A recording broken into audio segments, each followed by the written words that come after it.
Պարոն Սողոմոնյան, Իրան ԱՄՆ պատերազմը մեկ ամսից ավելի է ձգվում է ու կարելի ասել, որ այս անկայունությանը վերջը կարծես չի երևում, որովհետև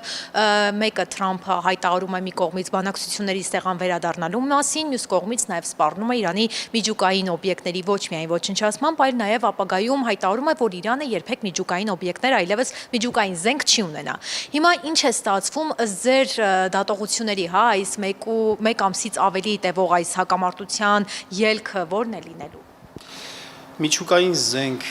ձեռք բերել պատրաստվող պետությանը, որը ունի մեծ տարածք, խորը թունելներ, թունելային ենթակառուցվածքում տեղի ունենում ռազմական արդյունաբերության զարգացում, արտադրում է մեծ քանակությամբ բալիստիկ հրթիռներ եւ նաեւ կապված է այնպիսի պետությունների հետ սերտ կապերով դաշնակցային,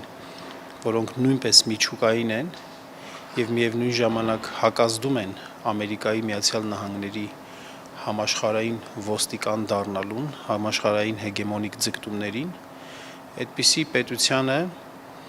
օդային հարվածներով, որոնք թեև ծանր հարվածներ են, բայց օդային հարվածներով հնարավոր չէ ետ պահել նրանից ինչ որ ուզում է։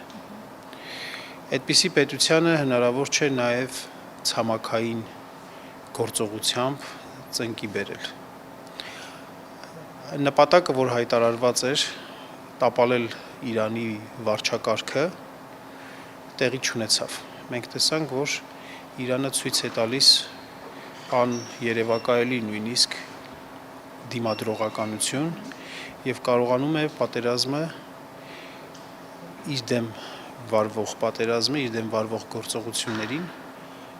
ոչ սիմետրիկ, ասիմետրիկ անհամաչափ պատասխաններ տալ, որի արդյունքում Ամերիկայի Միացյալ Նահանգները ավելի շատ է սկսել խոսել բանակցությունների մասին։ Դա ցույց է տալիս, որ այն նպատակները, որոնք որ հայտարարված են, ձեռք բերված չեն։ Գուցե Իրանը այս պատերազմից թուլացել է, բայց միջուկային ծրագրից, եթե ունի, ակնհայտ չի հրաժարվել եւ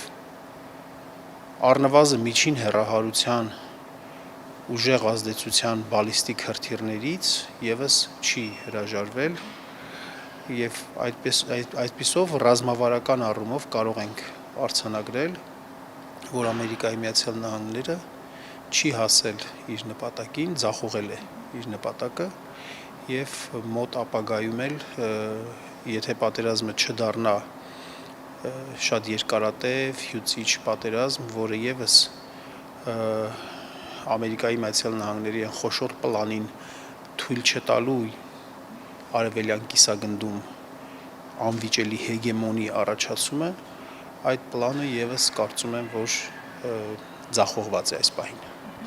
Որպես այդպիսին հոգնեցուցիչ երկար պատերազմի օրինակ փորձագետները բերում են այն, որ հնարավոր է ցամաքային ներխուժում ու որպես այդպիսին օրինակներից նշում են, որ Թրամփի վարչակազմը 3000-ից ավելի զինծառայող է բերել տարածաշրջան, Թրամփն էլ մի կողմից հայտարարում է Իրանի Խարկ կղզին գրավելու մտադրության մասին։ Հիմա օրինակ ըստ ձեզ նման սցենար դիտարկել հնարավոր է թե չէ, արդյոք ցամաքային ներխուժման վտանգ կա եւ մի բան էլ, եթե օրինակ նման բան լինի, մեզ տարածաշրջանի վրա ինչպես կանդրադառնա, որովհետև լավ գիտենք, որ Իսրայելի անմիջական, այսպես ասած, բարեկամը մեր տարածաշրջանում Ադրբեջանն է։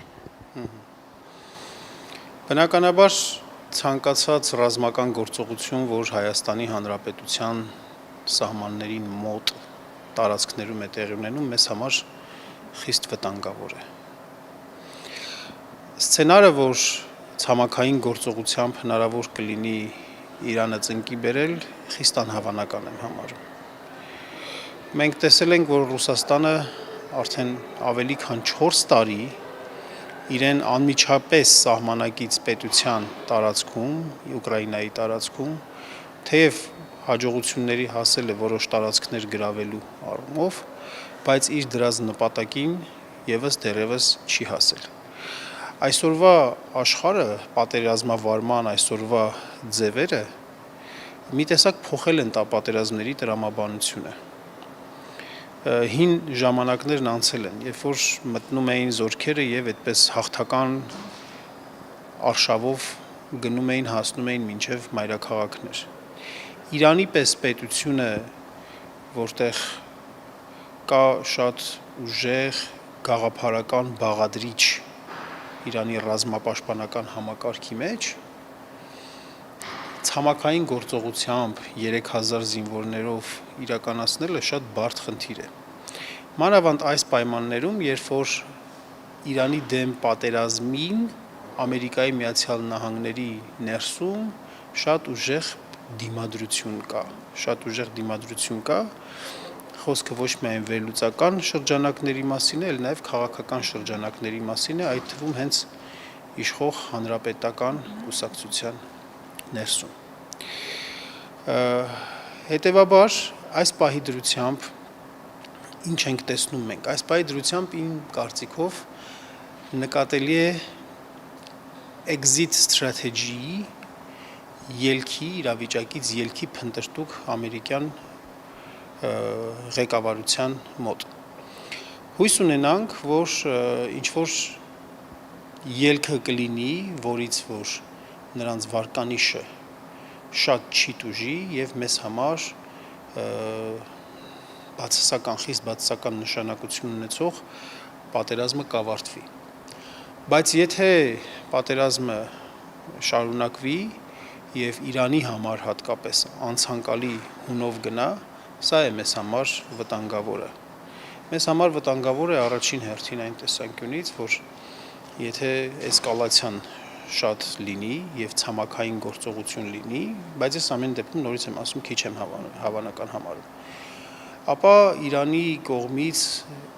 կլինի ուժերի կենտրոնացում դիմադրության վրա, ինչը որ հնարավորություն կտա թուրք-ադրբեջանական տանդեմին ուժով բացելու այսպես կոչված Զանգեզուրի միջանցքը։ Մեզ համար ամենաէական խնդիրը սրա հետ է կապված, բայց բացի կոնկրետ ռազմական այս սպառնալիքից, ռազմական ռիսկերից, վտանգներից, նաև մեզ համար առկա է մատակարարումների շղթայի խզման հարցը, որովհետև մեր շնչուղիները Վրաստանով է եւ Իրանով է։ Վրաստանով ավելի շատ է տեղի ունենում իհարկե, քան Իրանով, բայց Պարսից ծոցով մատակարարումները եւս կարևոր նշանակություն ունեն Հայաստանի համար։ Ընդհանուր առմամբ նաև իրավիճակը, որ ստեղծվել է, բերում է միջազգային շուկայում էներգակիրների գների թանկացում, իսկ այդ ամեն ինչը նաև ազդում է ընդհանուր առմամբ ապրանքների գների վրա։ Իսկ Հայաստանի Հանրապետությունը, որ ցավոք սրտի ինքնաբավ պետություն չէ,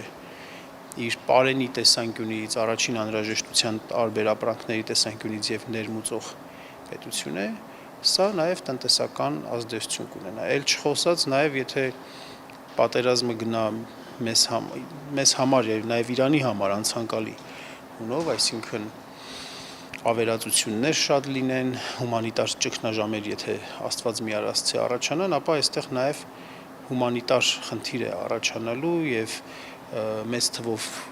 մարդկանց տեղափոխվելու, փախստականների, անկառավարելի հոսքերի խնդիրներ կարող են առաջանալ։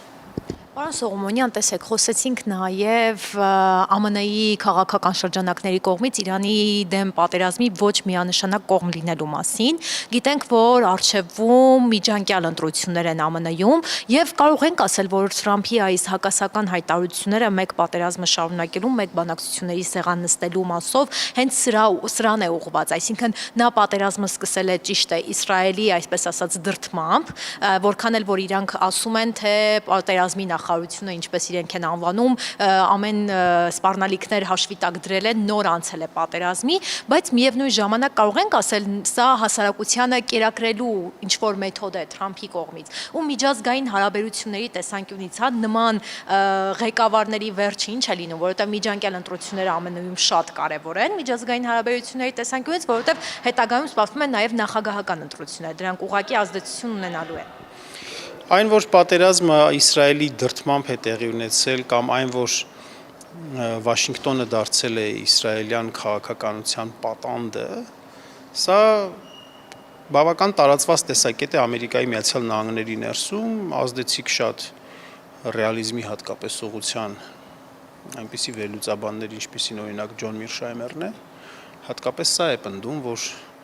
Իրանի վրա ամերիկյան հարձակման հիմնական շարժառիթը գալիս է ոչ այնքան օբյեկտիվ պատկերացումներից, Ամերիկայի Միացյալ Նահանգների շահերի օբյեկտիվ գիտակցումից եւ գնահատումից, որքան իսրայելական լոբբիի ազդեցությունից։ Սա կարծիք է, որ իհարկե իրավունք ունի գոյություն ունենալու, չենք կարող ասել, որ սա միակ նկատառումն է, իհարկե Իրանի հետ կապված գործողությունները Ամերիկայի Միացյալ Նահանգների համար հատկապես կարևորվում են այն տեսանկյունից, որպեսզի կանխվի, անգլերեն ասում են containment, այսպես ասած, զսպվի Չինաստանի բարձրացումը, այս տեսանկյունից է։ Բայց որքանով որ կարողանում եմ ես հասկանալ ընթացքից, այս ամեն ինչը ավելի է արագացնում Չինաստանի, Ռուսաստանի եւ Իրանի մերձեցումը, որը նույն Ամերիկայի Միացյալ Նահանգների համար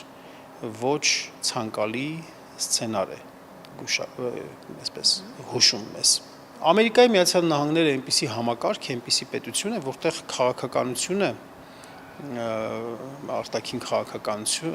քաղաքականության վրա ներքին գործոնները մեծ նշանակություն են ունենում, անգլերեն ասում են bottom up politics, ներքևի ազդակները նշանակություն ունենում են արտաքին քաղաքականության վրա, կարևոր ազդեցություն ունենում են։ Այս պատերազմի ընթացքից է կախված, եթե այս պատերազմում ավելի շատ, եթե ցամաքային գործողություններ են տեղի ունենում եւ ավելի շատ ամերիկացիներ են սկսում զոհվել, ապա հասարակական տրամադրությունների վրա սա անպայման ազդում է, ազդեցություն ունենում է։ Եթե համաշխարհային տնտեսությունը սկսում է լուրջ վնասներ կրել, սա եւս ունենում է իր ազդեցությունը։ Եթե Ամերիկայի Միացյալ Նահանգների հայտարարություններից շատ կտրուկ փոփոխություններ են սկսում տեղի ունենալ բորսայում, սա եւս կարծում եմ, որ իր ազդեցությունը ունենալու է։ Եվ առաջիկա այդ միջանկյալ, այսպես ասած, ինչպես որ դուք նշեցիք,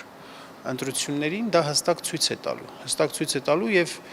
քաղաքական հակառակորդները Թրամփի անպայման այդ հանգամանքը մատնանշելու են այն, որ դու խաղաղության Նոբելյան մրցանակի էիր հավակնում եւ ասում էիր, որ կգաս եւ աշխարհում խաղաղություն կհաստատես, մասնավորապես դադարեցնելով ուկրաինական պատերազմը եւ այլն, ինչը ցույց է տալիս, որ ուղիղ հակառակն է տեղի ունենում։ Այնպես որ կարծում ենք, որ այո, իրենց ազդեցությունը կունենա առաջիկա այդ միջանկյալ ընտրությունների ժամանակ։